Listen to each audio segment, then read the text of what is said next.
Gabishing, Wewe Wasigabo, Mishko Zibing in Dunjaba, Name Dude. My given name is Brian Matrious. And I was born in Minnesota, and I was raised on the St. Croix River.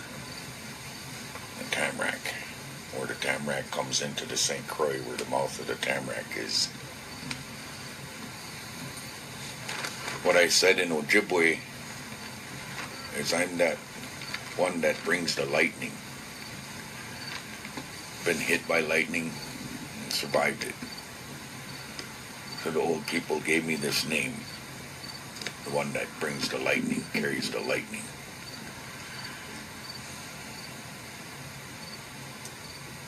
And as a people, where I'm from is called Tamarack. And I was able to prove 500 years occupancy there. And when I buried my dad there 7 years ago, Nagan Wewidang, they called my dad that first thunder in the springtime. That secured my land there. So that's why I say Tamarack River people. Mishkowatig Zibas.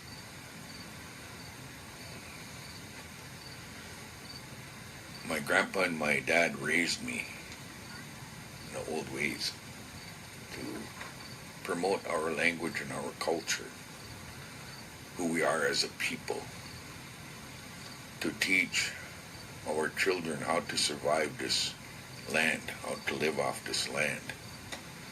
Those are the things that my father and my grandfather instilled in me. And I want more people and children, our children, to understand that this land belongs to them. They were put here for a reason, to take care of people. That's why we were put here. We were put here to care for our people. And society has taught us, has made us very judgmental, very angry. Lots of hurt, lots of pain that they carry. Boarding schools, different things that has happened to Native people all through the last 250 years. It's now coming to a head here. You know, we struggle in our lives. The system that's in place, we've become dependent upon the Bureau of Indian Affairs, become dependent upon the government's dollar. And some of our people back home where I'm at, we can't have cattle, we can't have horses, we can't have all these things that anybody else in society can have, but we're not allowed to have those things. And we have to get a special permit just to go gather food, berries, whatever, roots. We have to have a permit to go hunting. When I was a child, my grandpa didn't ask nobody's permission. My grandpa chased the sheriff off and chased the BIA Indian off. My grandparents has not or have never entered into any treaty agreements with the United States. In our 500 years of living there, we've not entered any treaty agreements. And I wanted, from my band council, Mille Lacs Band of Ojibwe's, sovereignty. I wanted to be able to travel on this land without the permission of any man. I didn't want a driver's license, I didn't want a social security card, I didn't want any of that. They call us wards of the Department of Defense or something of that nature, where we're dependent upon the government for food rations, for hunting permits, for gathering permits, for all these things that everybody takes for granted. And I don't think that our children, our people, should have to ask permission of anybody. We were free before they came here, and we should still be free to travel from any place, one point to another. But society, they see an Indian, they pull them over, and automatically, and that, why is that? Why do people do that? Why do we categorize one another, look at one another right away? When you look at somebody, you make a judgment just by looking at them. And we're taught that behavior. And I think that's wrong. And there's so many good people out there, whether they're black, white, yellow, or red. We as a society have come to understand, oh, you're an Indian, you belong on a reservation. Long time ago, when I was a child, my grandpa told me, he made me stand in the river all day. And you stay there till I come get you. So I stood in that river and I walked backwards literally all day from daybreak to sundown. When sundown came, my grandpa come and taught me. I was 9 summers old. I'll give Jean no share. He said that to me 4 times, so I'm being in that water all day long. I was starting at the edge of hypothermia because I'd been there all day walking backwards in that current, because 2 currents came together there. Tamarack came out, and where I was standing, the St. Croix River, big, huge river. I walked literally backwards on a sandbar in water up to my neck, because that's what he said. You stay there until I come get you. So I did that. 4 days prior to that, he had taken a snapping turtle and he flipped it over and he cut the heart out of it, and it was about that big, and he made me swallow that. I was listening. So I swallowed that turtle's heart, snapping turtle heart, and it went all the way through my belly. And I could feel that thing beating in my stomach. Next day when I went measly, he hit that, when it come out, it hit the ground. He hit that with a stick and it was still beating 24 hours later. So then he made me stand in this river, in the St. Croix. And I did that all day long. So when the end of the day came, he was real proud of me, real happy. I could see it in his eyes and my dad's eyes. I could see their pride. And he picked me up out of the water and he carried me up the bank, and he started a fire the old way with skitoggin and flint.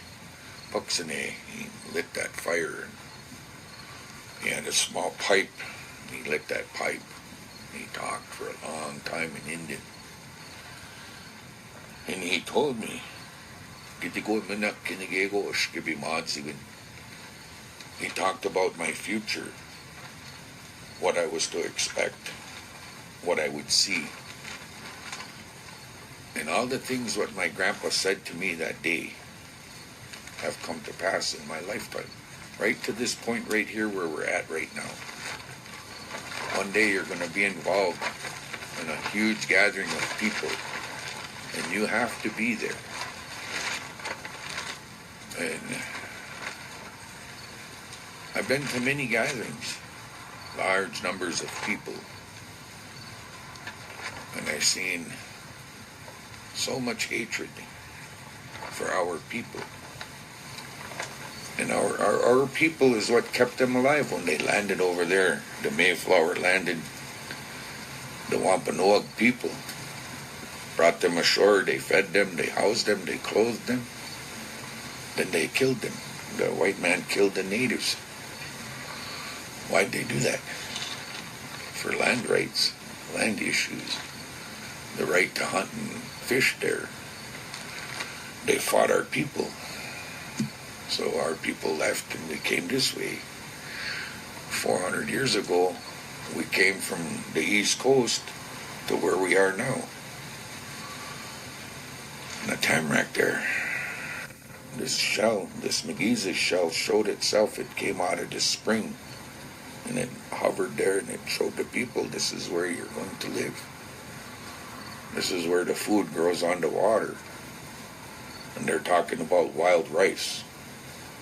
And that wild rice grew on the lakes all around that area there. So we lived there. My family been there. But like I said, we never entered any treaty agreements with the United States government. So when the Bureau of Indian Affairs tried to come talk to my grandpa, he would chase them off. Same with the preachers. Anime, Shagana, Shadimewag. He chased them off. Didn't want that Christianity in our community. It would kill our people, he said. It would take away from them. And we were told we couldn't have ceremonies. So my grandpa, he had this sweat lodge. When I was real little, he had holes in the floor. His log cabin had dirt floor. So he had holes where he put his poles and tied them and put all his blankets over that. And he would pray in there, inside his house. Because the white man said we couldn't do ceremonies. We couldn't pray. It was illegal for us to do our ceremonies, to do what is just natural for us, to burn our tobacco, to have our ceremonies, to natural way of living. We couldn't do that on our own land, mind you. And my grandpa, he was always real brave, had no fear, eh? He was huge, my grandpa. He was a big man, 6'2". I wondered why I was so short. I'm only 5'9". But my grandpa, he seen that in me. Seen me. I was brave when I was little. I was always really brave, never had no fear. And so he showed me things and did things with me. Like with that snapping turtle. When that heart went all the way through my belly. You're going to have a good life, he said. Your life will always be good. But my dad, he taught me to work hard. So I worked hard all my life, Had no education, no formal education. I can't read very good. Can read a little bit now. But I have other people around me that read for me and read things to me. Like my nephew David, who will be here later, read these papers to me, and that's what I wanted. I wanted my sovereignty, my individual sovereignty, because that's real important to me. Like my grandpa, he didn't ask permission of no man to go hunting. He didn't ask permission of no man to have ceremony. He just did those things. And I want to do those things the same way. When I was little, American Indian movement, I remember going and marching into St. Paul, and I was carrying this grandmother's bundle, and the National Guard attacked us. Full-grown men kicking me. I was just a kid.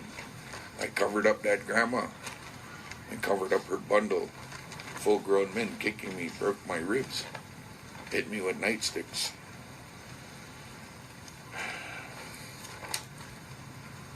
Because we wanted the right to pray. We wanted the right to just be Indian without being told, no, you can't have ceremony, no, you can't do that. White man's still afraid of us. Even to this day, right now, where we're standing here in Standing Rock, they're afraid of us. They're afraid of, there's 7,000 natives here. They're afraid of that. And here again, surrounded by National Guardsmen. You come in here, there's a National Guard post out there. Once again, here I am facing off my government. trying to take our right away to protect our land, to protect our water rights. And that should be a given, you know? And it's not. Our children called us here. The children made the sacrifice, hollered out to the four directions. So we're here, protecting our kids. People are wandering around here, have no reason, no understanding or what they're doing, why they're here. You know, I listened to the people talk last night, and it made my heart sad, because they all want to be patted on the back for such a good job. And it was our children that brought us here, you know, and that's what they're forgetting. The children, our future. The future of this Turtle Island is in our children's hands. And they're fighting for the right of this water to flow freely. They're fighting for the right to just to drink the water. That's what they're fighting for. That's what they're struggling with. And a lot of people out here are just trying to get into the limelight and get into the, hey, look at me, what I'm doing, you know? And it's not about that. We're trying to protect our water rights here, protect our children. That's what it's about. I mean, we have so much going on all around us. People are angry. Corporations are angry. They're going to lose a lot. They've lost billions of dollars because we stopped this pipeline temporarily. Our government is no longer our government. It doesn't say we the people. It says a corporation. You know? And we're fighting corporations. We're not fighting our government. Our government isn't protecting our rights, us native people. And here again, we're in, 2016? And we're worried about being attacked by our own government. Again, on our land. Once again, protecting the rights of corporations and not the right of the individual Native American that's here. That's why I'm here. I brought this treaty awareness to our people here so that they're aware of the treaties that they negate to understand that when they broke those treaties, it wiped out all the rest of the treaties. And therefore they have, like any contractual agreement that you have,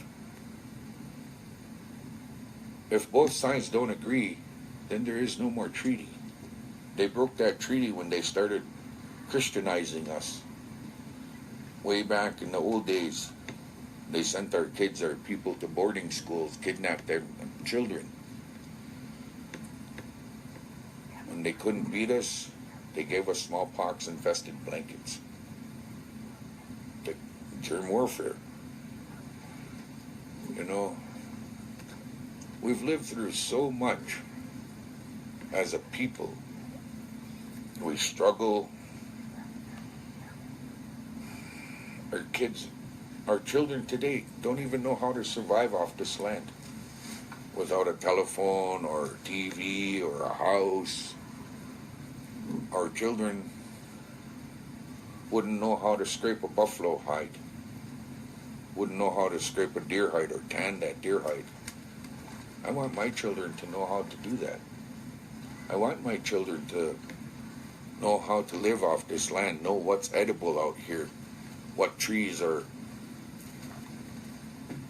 will keep them alive, you know?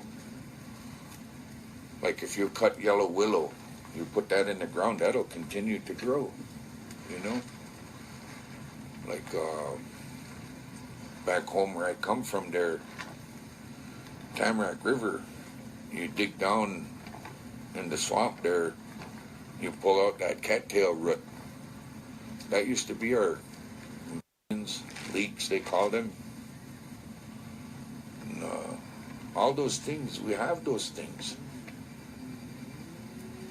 And my children,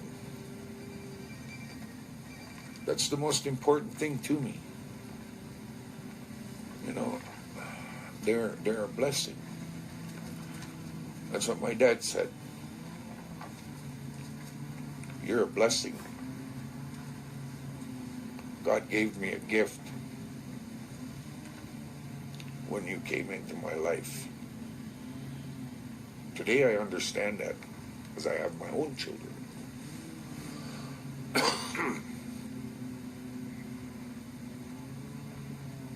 Our elders are trying to give our kids something. We call that Namada Adazukad, our old ways, our ancestral ways. That's what I'm trying to give these children. Show them love, respect, even our humility when we make mistakes. Because we all make mistakes. I don't care who you are.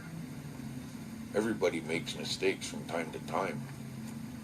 But are you man enough or female Ogichada enough to admit, hey, I made a mistake, you know, and are making amends of some sort, say. And people today, they talk about the 7 teachings of respect, courage, love, honesty, all these gifts, humility, and we struggle with that in our society, you know.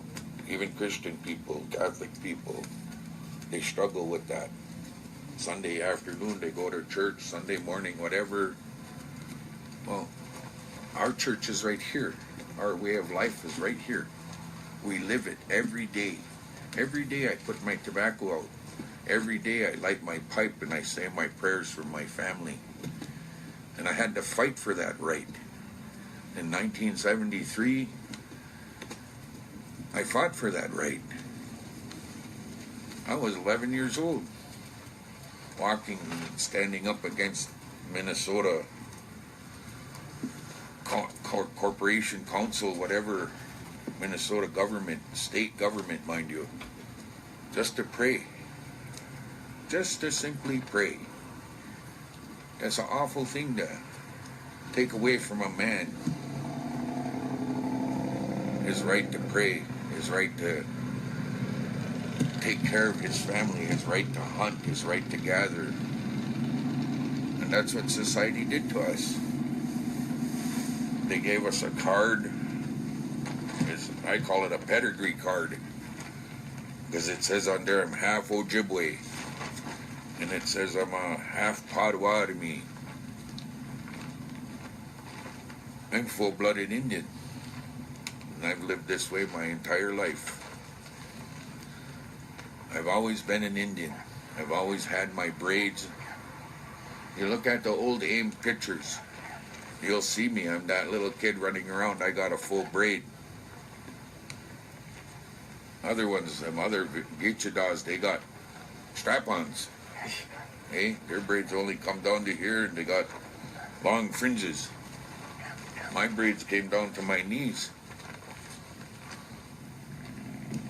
I've always had my braid because of the way my grandpa was, the way my dad was, the way our family was.